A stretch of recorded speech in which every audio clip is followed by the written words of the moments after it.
You're on a path in the woods, and at the end of that path is a cabin. And in the basement of that cabin is a princess. You're here to slay her. If you don't, it will be the end of the world.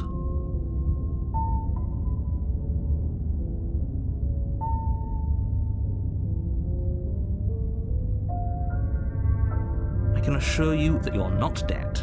And to answer your second question, you're here to slay the princess. I literally told you that a second ago. If he doesn't remember what happened, then maybe it's best to keep it that way. That's fine. It wasn't very hard to kill her last time. We'll just do it again. Well, if for whatever reason you're going to insist that this has happened before, at least your heart's in the right place.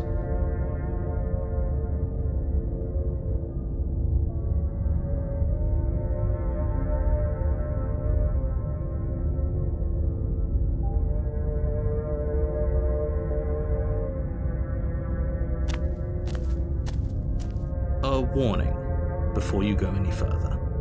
She will lie, she will cheat, and she will do everything in her power to stop you from slaying her. Don't believe a word she says. She won't be a problem.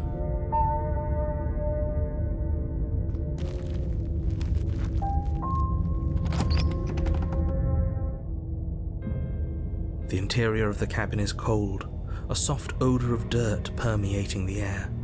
Cobwebs flutter in the corners. You can hear wind whistling outside, banging the shutters against the windows. The only furniture of note is an elegant antique table with a pristine blade perched on the edge. The blade is your implement.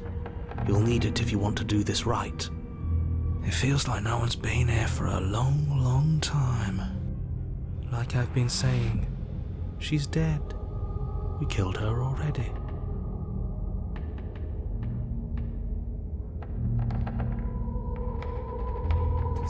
You take the blade from the table. It would be difficult to slay the princess and save the world without a weapon.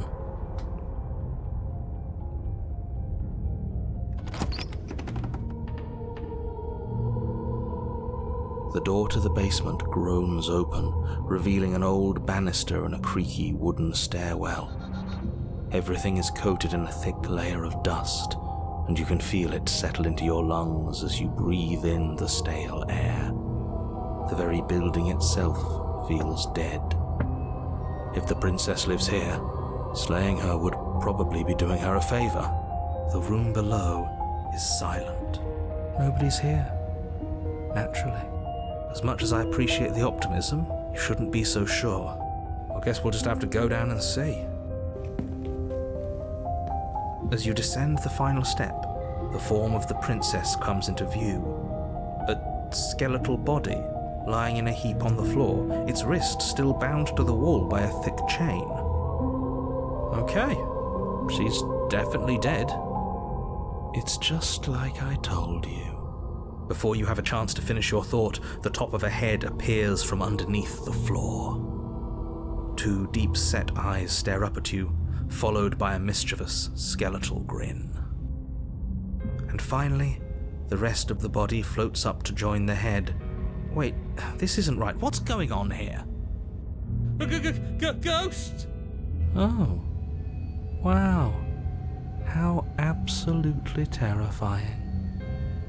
What's a ghost supposed to do to us? Oh, it's you. Hiya, Keller. I was hoping to see you again. I have some issues with how our last meeting went. The princess drifts across the room into your orbit, gently running her fingers across your shoulders and down your neck as she circles you. Her touch is cold and ethereal, formless yet real enough that her icy fingertips send shivers dancing across your skin. So she has a body, and she's right there. That means we could kill her again, if we wanted to.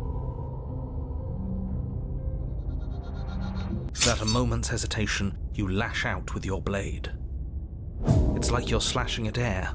No matter how many times you stab at her, no matter how many angles you strike from, All you manage to do is interrupt her form, the skin of your hand prickling with cold as it passes through, unable to find anything solid. You're adorable when you're confused. But I didn't say you could touch me. Why are you even here? Just making sure you finish the job, or what?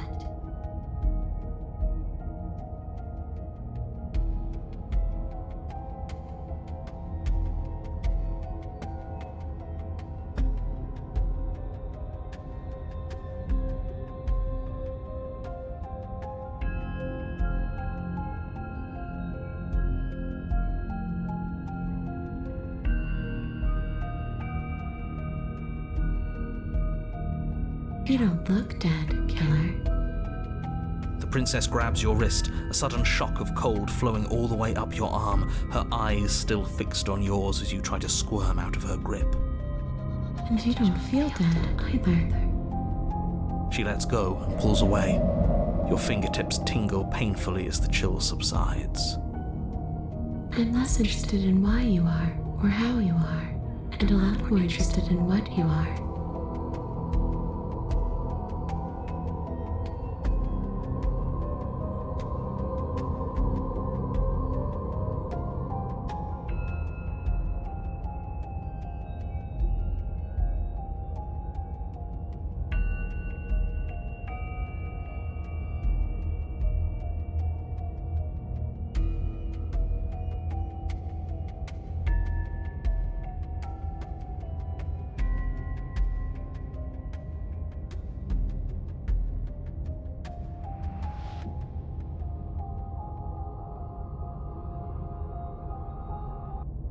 You swing at the princess once more, and once more your blade cuts through nothing as she disappears.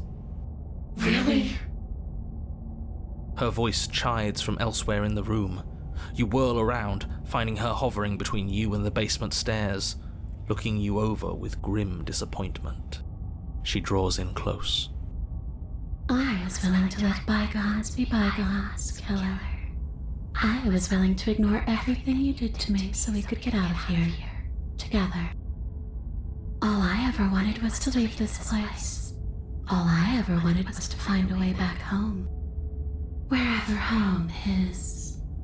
Her eyes turn from wells of sorrow to pits of wrath as she stares into you.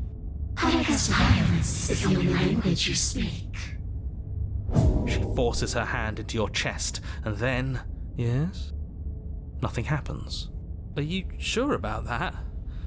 Something should have happened. And yet it didn't. We're fine. You can't be sure if you first hear or feel what happens next, but it is over before you can fully conceptualize what it is. A horrific splintering, the squelching of organs, the rending of tissue, an icy, numbing pain. I'm done asking. The next time I see you, I'm taking everything I owed, starting with your body. If you won't choose to give me my freedom, I'll just have to make you give it to me. She's real now. If she's making us dead, we should return the favor. You swing your blade towards her briefly corporeal throat. It connects. A gash widens across her neck, glowing ectoplasm leaking from the wound. But it's too little, too late. In her hand, you realize she clutches your still beating heart. It thumps unsettlingly. Did we get her? Even if we didn't, we've given her something to remember. See you soon, killer. I'm afraid you'll never know. As she crushes your precious organ in her hand, everything goes dark, and you die.